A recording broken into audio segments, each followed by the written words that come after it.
सामाजिक न्याय देने की जिम्मेदारी बिहार में हमारे गठबंधन की है। नीतीश जी की यहां कोई जरूरत नहीं है।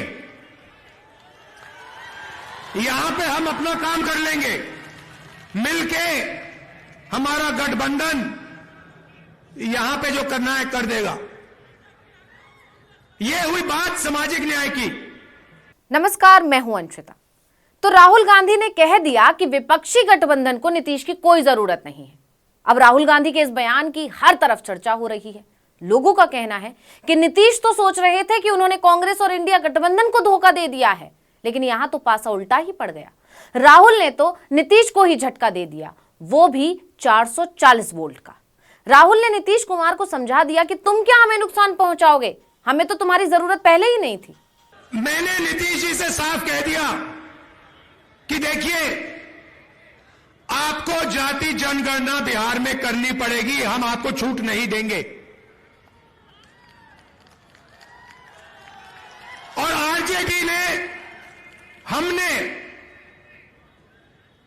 यह काम नीतीश जी पर दबाव डाल के किया। इधर बिहार में एनडीए की सरकार बनी, उधर कांग्रेस की भारत जोड़ो न्याय यात्रा बिहार पहुंच गई।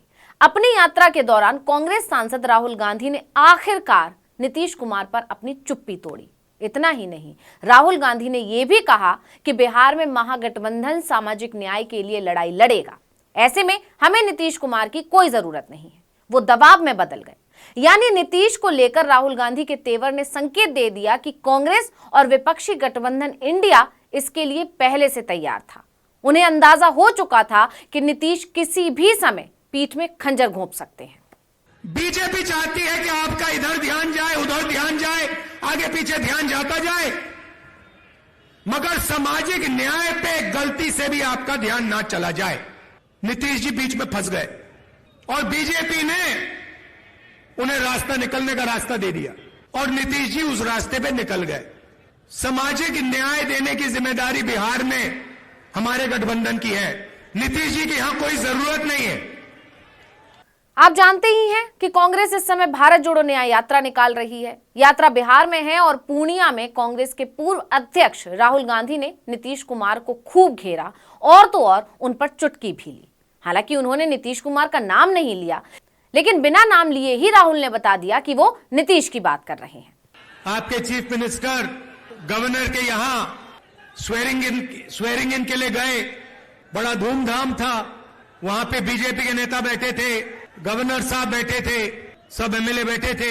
स्वेरिंग इन होती है, शपथ लेते हैं चीफ मिनिस्टर का, उनके मंत्री, 2-3 मंत्री भी शपथ लेते हैं, खूब तालियां बजती हैं और फिर नीतीश जी निकल जाते हैं, वापस सीएम हाउस की ओर चल जाते हैं। गाड़ी में पता लगता है कि वो अपना शॉल गवर्नर के घर में छोड़ आए, तो ड्राइवर से कहते हैं भैया चलो, वापस चलो, शॉल उठाना है। तो ड्राइवर गाड़ी घुमाता है, गवर्नर के घर आता है। नीतीश जी निकलते हैं, गवर्नर के पास जाते हैं, दरवाजा खोलते हैं, गवर्नर कहते हैं भाई इतनी जल्दी वापस आ गए। तो ये हालत है बिहार की। थोड़ा सा दबाव पड़ता है और यू टर्न ले लेते हैं। राहुल गांधी ने कहा कि थोड़ा सा दबाव और उन्होंने यू टर्न ले लिया। लेकिन दबाव क्यों?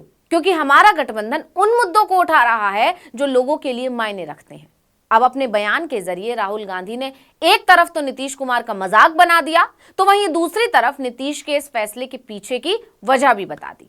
उन्होंने जनता को संबोधित करते हुए कहा कि मैंने नीतीश कुमार से साफ कह दिया था कि आपको बिहार में जातिगत जनगणना करानी पड़ेगी।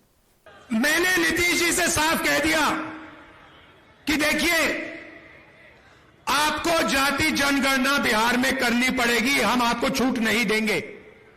और आरजेडी ने, हमने यह काम नीतीश जी पर दबाव डाल के किया।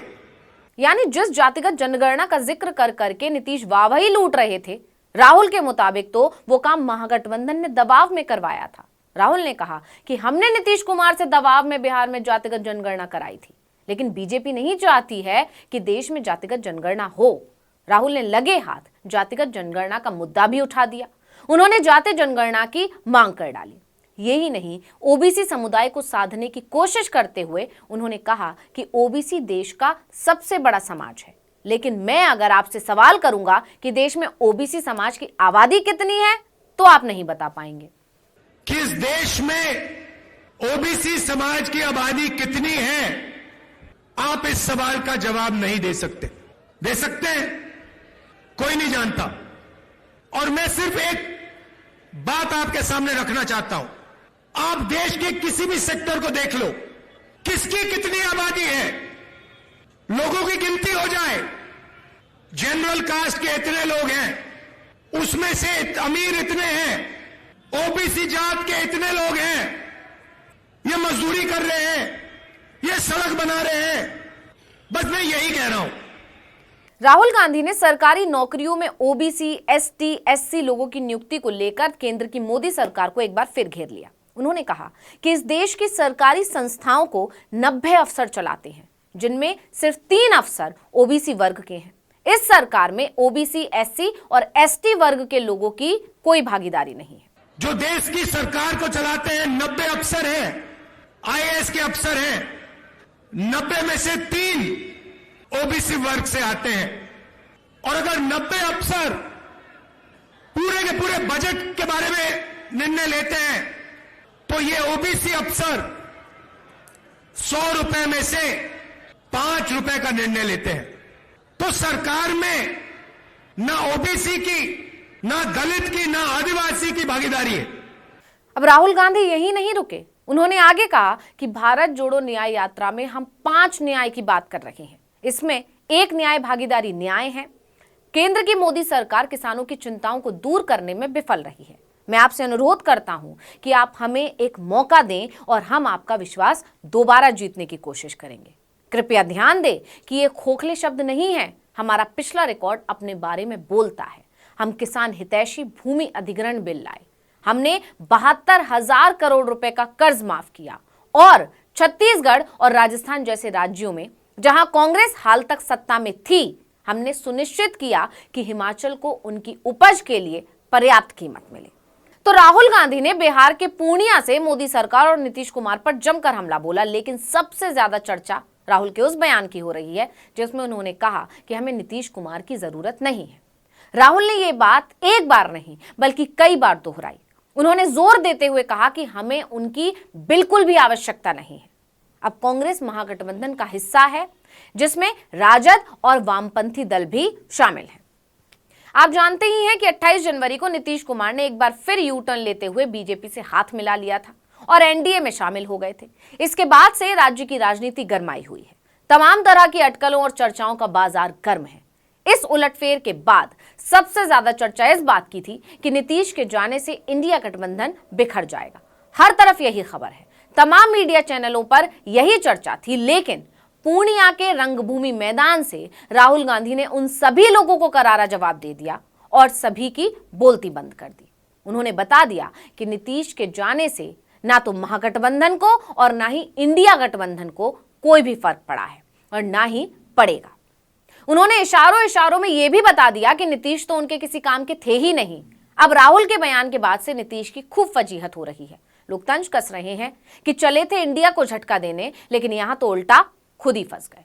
तो इस वीडियो में इतना ही। आपसे अनुरोध है यूट्यूब पर हमारे चैनल आर्टिकल 19 इंडिया को सब्सक्राइब कीजिए, फेसबुक पर लाइक कीजिए, कमेंट करके बताइए आपको हमारा ये वीडियो कैसा लगा और आने वाले दिनों में हम और किन मुद्दों पर वीडियो बनाएं ये भी जरूर बताइएगा। व्हाट्सएप पर भी फॉलो कर लीजिए और हमारा ट्विटर हैंडल है आर्टिकल 19 _इंडिया, इसे भी फॉलो कीजिए। नमस्कार।